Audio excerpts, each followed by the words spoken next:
Dis 'n bedompige somersaand in Durban, KwaZulu-Natal. En ons is op 'n padde-ekspedisie in 'n vlei land noord van die stad. Ons doel om een van die ontwykende Pickersgill rietparadjies op te spoor. Teen 'n skamele 22 mm is hulle een van die wêreld se kleinste paradjies. Die enigste manier om hulle te kry is om hulle stemmetjies te volg. Dr. Jean Tarrant is in beheer van die Bedreigde Natuurlewe Trust se amfibieprogram. Basically something that you just get used to, so I suppose like learning your bird calls or anything like that. But is it a distinctly different call? It is distinctly different. Okay. And frogs also sort of go in pulses, whereas the insects will be longer, kind of continuous. There, that's one. Okay, yes. Yeah, brilliant. Frog. Sy gebruik 'n baie elementêre opsporingsstelsel. And there you go. So you actually stand a little bit away from me, and then you point to where you think it is, and I point to where I think it is, and then it's usually a pretty good indication of. Dit mag dalk elementêr wees, maar dit het ons nie lank geneem om ons eerste ouetjie op te spoor nie. Got him. So yeah, look at that brilliant green. Oh, that's so beautiful. Onvolwassenes is ligbruin tot groenerig, terwyl volwasse vroulike en sommige manlike parretjies 'n baie helderder groen word, dikwels met kenmerkende geel en wit streepies. Hulle het ook unieke oogballe. Yeah. And so reed frogs have the horizontal pupils in the eye, so that's one of the distinguishing characteristics of reed frogs. Actually, this is a male, so you see that yellow throat. Yeah, that was pretty good going to actually hear one, see one and catch one. Oh wow, that was awesome. En baie gelukkig, want hierdie klein diertjies word krities bedreig. Amfibieë is wêreldwyd die mees bedreigde groep gewervelde diere, met ongeveer 1/3 van alle bekende spesies op die Wêreldbewaringsunie se rooi datalys. 'n Gevaarteken as 'n mens hulle belangrike rol in die ekosisteem in ag neem. Amphibians are essentially in the middle of the food chain in any terrestrial ecosystem across the world. So they make up a large proportion of the biomass, and the reason for that is that they are food items to many different animals, snakes, reptiles, birds, other amphibians. On the other hand, they prey on a huge variety of invertebrates, so they play an important role in pest control. Maar hulle habitatte krimp. Die arme Pickersgill rietparadjie is in 'n paar opgesnipperde lappies vleiland ingedwing. Pickersgill se rietpadda is endemies in 'n baie smal strootjie langs die KwaZulu-Natal se kus. En hulle kom op 21 geïsoleerde plekkies van St. Lucia in die noorde tot by Sizela aan die suide voor. Nou meeste van hierdie plekke word nie amptelik beskerm nie, en daarom neem die kwaliteit van die habitat gereeld af. Die gevaar bestaan dat sommige van hierdie habitatte heeltemal vernietig kan word weens industriële ontwikkeling. So less than 1% of the entire range of the species falls under officially protected areas.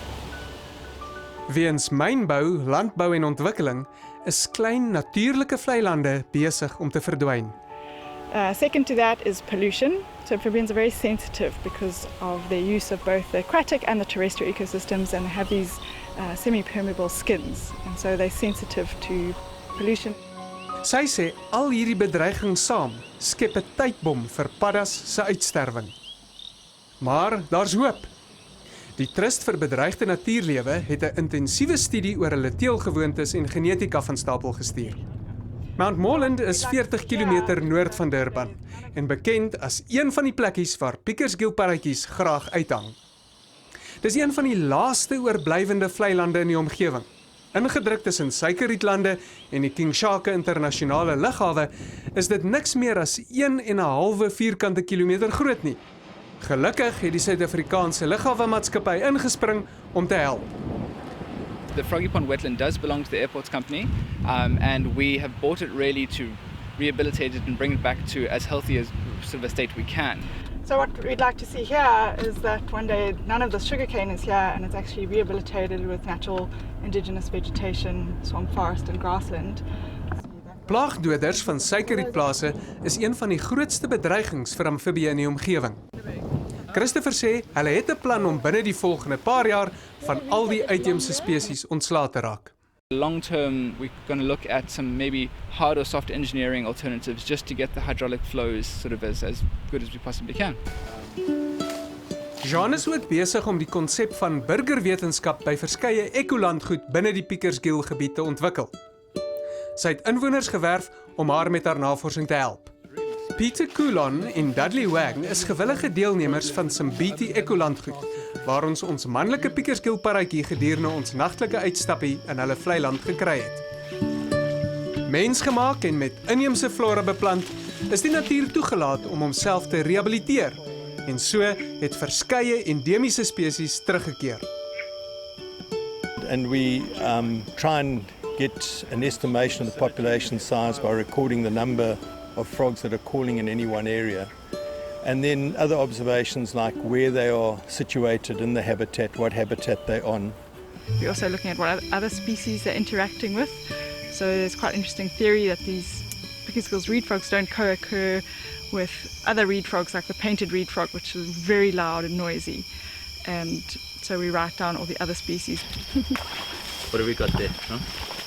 We have a natal tree frog, and looks quite big, so possibly a female. These are quite difficult to tell the sexes, but just have a feel of those nice sticky paws. Oh yeah. They're really cool. Sy sê hulle meet ook die diepte van die water.